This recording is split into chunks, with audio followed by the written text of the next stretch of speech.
मूसा अपने ससुर यित्रो नामक मिधान के याजक की भेड़ बकरियों को चराता था और वह उन्हें जंगल की पश्चिमी ओर होरेब नामक के पर्वत के पास ले गया। और परमेश्वर के दूत ने एक कटीली झाड़ी के बीच आग की लौ में उसको दर्शन दिया और उसने दृष्टि उठाकर देखा कि झाड़ो जल रही है पर भस्म नहीं होती। तब मूसा ने कहा, मैं उधर जाकर इस बड़े आश्चर्य को देखूंगा कि वह झाड़ी क्यों नहीं जल जाती। जब यहोवा ने देखा कि मूसा देखने को मुड़ा चला आता है, तब परमेश्वर ने झाड़ी के बीच से उसको पुकारा, हे मूसा, हे मूसा। मूसा ने कहा, क्या आज्ञा? उसने कहा, इधर पास मत आ और अपने पांवों से जूतियों को उतार दे, क्योंकि जिस स्थान पर तू खड़ा है वह पवित्र भूमि है। फिर उसने कहा, मैं तेरे पिता का परमेश्वर और अब्राहम का परमेश्वर, इसहाक का परमेश्वर और याकूब का परमेश्वर हूँ। तब मूसा ने, जो परमेश्वर की ओर देखने से डरता था, अपना मुंह ढांप लिया। फिर यहोवा ने कहा, मैंने अपनी प्रजा के लोग जो मिस्र में हैं, उनके दुख को निश्चय देखा है और उनकी जो चिल्लाहट परिश्रम कराने वालों के कारण होती है, उसको भी मैंने सुना है और उनकी पीड़ा पर मैंने चित्त लगाया है।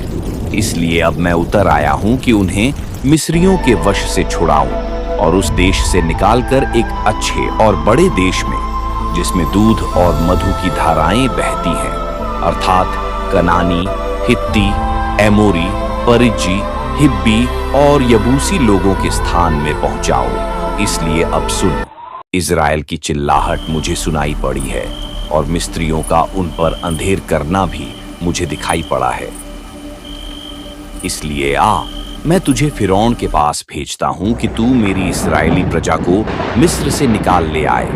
परंतु मूसा ने परमेश्वर से कहा, मैं कौन हूं जो फिरौन के पास जाऊं और इस्राएलियों को मिस्र से निकाल ले आऊं?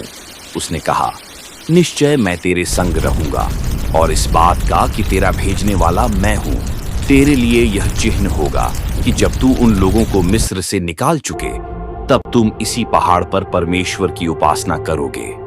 मूसा ने परमेश्वर से कहा, जब मैं इस्राएलियों के पास जाकर उनसे कहूं। परमेश्वर ने मूसा से कहा, मैं जो हूं सो हूं। फिर उसने कहा, तू इस्राएलियों से यह कहना, जिसका नाम मैं हूं है, उसी ने मुझे तुम्हारे पास भेजा है। फिर परमेश्वर ने मूसा से यह भी कहा, तू इस्राएलियों से यह कहना, तुम्हारे पितरों का परमेश्वर अर्थात अब्राहम का परमेश्वर, इसहाक का परमेश्वर और याकूब का परमेश्वर यहोवा, उसी ने मुझको तुम्हारे पास भेजा है। देख, सदा तक मेरा नाम यही रहेगा और पीढ़ी पीढ़ी में मेरा स्मरण इसी से हुआ करेगा। इसलिए अब जाकर इस्राएली पुरनियों को इकट्ठा कर और उनसे कह, तुम्हारे पितर अब्राहम, इसहाक और याकूब के परमेश्वर यहोवा ने मुझे दर्शन देकर यह कहा है कि मैंने तुम पर और तुमसे जो बर्ताव मिस्र में किया जाता है, उस पर भी चित्त लगाया है और मैंने ठान लिया है कि तुमको मिस्र के दुखों में से निकालकर कनानी, हित्ती, एमोरी, परिज्जी, हिब्बी और यबूसी लोगों के देश में ले चलूंगा, जो ऐसा देश है कि जिसमें दूध और मधु की धाराएं बहती। तब वे तेरी मानेंगे और तू इस्राएली पुरनियों को संग लेकर मिस्र के राजा के पास जाकर उससे यों कहना, इब्रियों के परमेश्वर यहोवा से हम लोगों की भेंट हुई है, इसलिए अब हमको 3 दिन के मार्ग पर जंगल में जाने दे कि अपने परमेश्वर यहोवा को बलिदान चढ़ाए।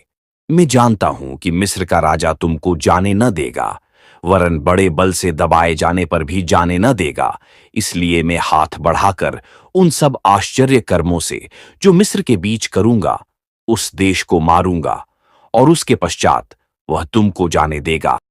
तब मैं मिस्रियों से अपनी इस प्रजा पर अनुग्रह करवाऊंगा और जब तुम निकलोगे तब छूछे हाथ न निकलोगे, वरन तुम्हारी एक एक स्त्री अपनी अपनी पड़ोसिन और उनके घर में रहने वाली से सोने चांदी के गहने और वस्त्र मांग लेगी और तुम उन्हें अपने बेटों और बेटियों को पहनाना। इस प्रकार तुम मिस्रियों को लूटोगे।